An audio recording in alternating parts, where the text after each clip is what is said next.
Zdravo svima, ja sam Jovan i danas ću vam pokazati kako se igra društvena igra Azul. Azul je strateška igra za 2 do 4 igrača, trajanja do 45 minuta. Hajde da vidimo kako se igra. Za početak, bitno je da postavite igru. Postavka je vrlo jednostavna. Uzet ćete ove pločice koje predstavljaju fabrike i podeliti, to jest postaviti ih na sredinu stola u zavisnosti od toga koliko igra igrača.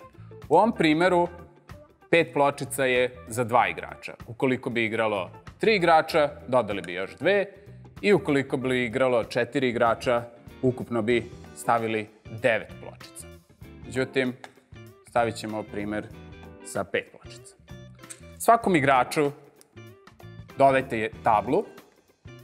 Tablu postavlja ispred sebe. Ono što je bitno jeste da svi igrači okrenu tablu na istu stranu. Za početak koristite ovu tablu, ovu stranu table sa obojenom šemom i date je svakom igraču.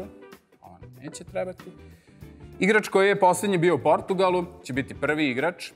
Zadatak prvog igrača je da svakom igraču da ovu kockicu koja će služiti za brojanje rezultata, koja se postavlja ovde na nulu, i da uzme ovu pločicu za prvog igrača, postavi je u sredinu oko ovih fabrika i zatim da napuni fabrike.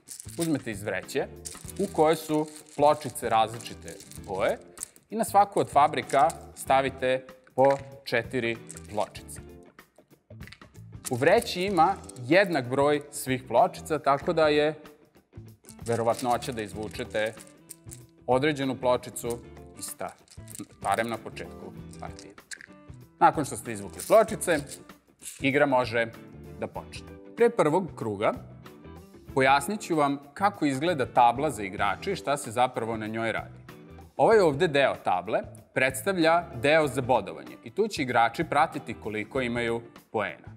Ovaj ovde deo je priprema, odnosno šema, dok je ovaj ovde deo zid.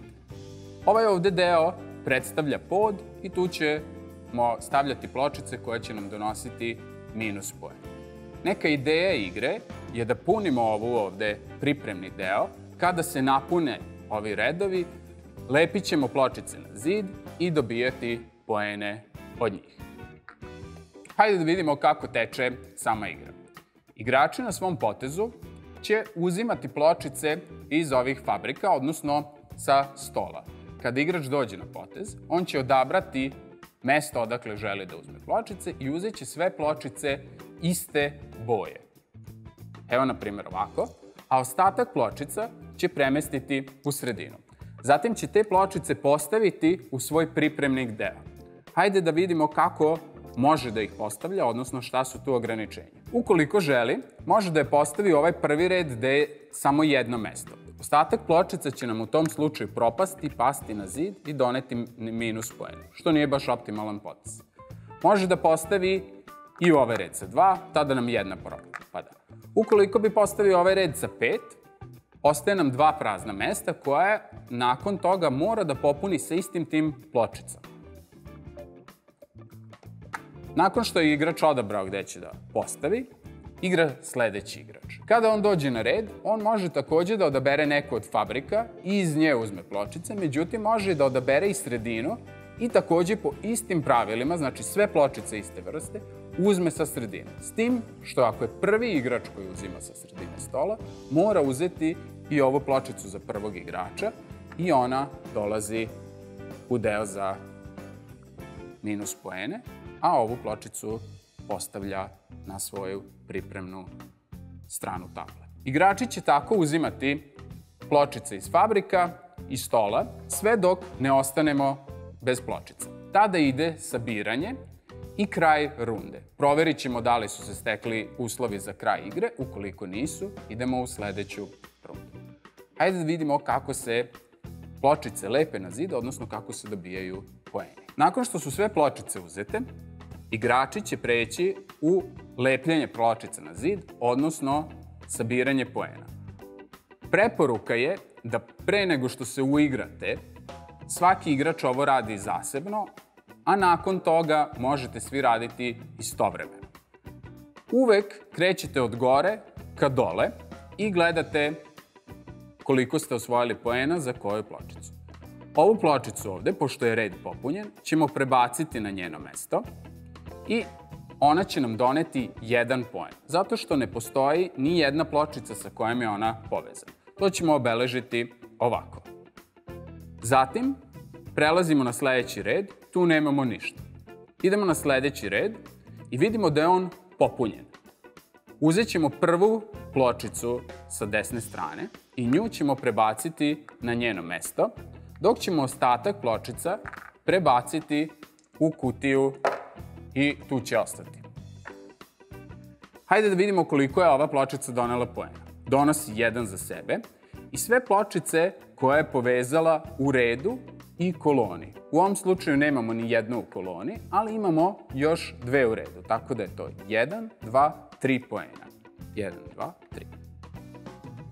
Prelazimo na sledeći red, koji nije kompletan. U ovom slučaju ništa se ne dešava, ovako će ostati stanje za sledeću rundu. Pogledamo da li se igra završila, a igra se završava onog momenta kada je jedan od igrača popunio jedan kompletan red. U ovom slučaju to nije i prelazimo na sledeću rundu. Sledeća runda počinje tako što će igrač koji je kod sebe imao pločicu za prvog igrača, tu pločicu da vrati na sredinu, uzet će pločice iz kese i dopuniti po 4 na svaku od fabrika. I zatim ide sledeća runda. Hajde da vidimo neka ograničenja i neke napomene. Kada postavljate pločice, uvek ih stavljate sa desna na levo. I zatim proveravamo da li smo popunili ceo taj red. Ono što je još vrlo bitno jeste da u red ne možete da stavljate pločicu druge vrste. Takođe, u red ne možemo da stavimo pločicu koja je već ispunjena na našem zidu. Ovo ovde ne bi moglo zato što je ova ovde popunjena. Sve pločice koje nam padnu na pod nam donose minus poene. I to je naznačeno ovde gore. Ove prve dve donose po minus 1, ove donose po minus 2. I zato je bitno kod računanja poena da idete od gore ka dole. Prvo ćete dobijati redom poene, a zatim ćete oduzeti sebi poena koliko imate pločica dole na podu. Kada nam se desi da u toku bodovanja vidimo da je jedan od igrača ispunio ceo red, to znači da je to poslednji krug igre, odnosno nakon toga ide finalno bodovanje i proglašenje pobednika. Šta je još bitno da pogledamo na kraju igre? Bitno je da vidimo da li je neko ostvario dodatne poene. Dodatni poeni su prikazani ovde dole i kažu sledeće. Za svaki popunjen red dodajemo sebi još 2 poena. Za svaki set od tačno 5 istih pločica, a postoji 5 mesta za iste pločice na vašem zidu, dobijate 10 poena. A za svaku popunjenu kolonu dobijate po 7 poena. Kako bude tekla partija, desit će se da igrači će uzeti pločice koje možda baš i ne žele. Zato što kada dođete na potez, vi morate da uzmete pločice. U slučaju da igrač dođe u situaciju da uzme veći broj pločica nego što mu treba, on mora da ih stavi u jedan red. Ne može da stavi 2 ovde, 3 ovde, 1 ovde, nego isključivo u jedan red. Ostale pločice idu dole na pod.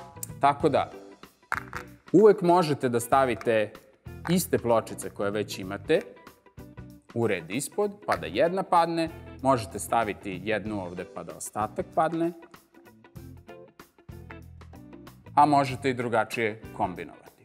U ovom slučaju, pošto je ova višak na podu, ona nam se neće više negativno bodovati, ali smo ispunili dole pa ćemo sabrati koliko je to minus poena. I to je bio Azul. Porodična igra za 2 do 4 igrača koja pruža dovoljno strategije uz vrlo jednostavna pravila. Kada izvežbate ova osnovna pravila, možete probati i varijantu igre u kojoj ćete koristiti ovu drugu stranu table, a to vam ostavljam da istražite kako se igra u pravilima igre. Nadam se da sam vam pomogao prilikom samih pravila, da ste uživali u videu, zapratite nas i vidimo se neki drugi put.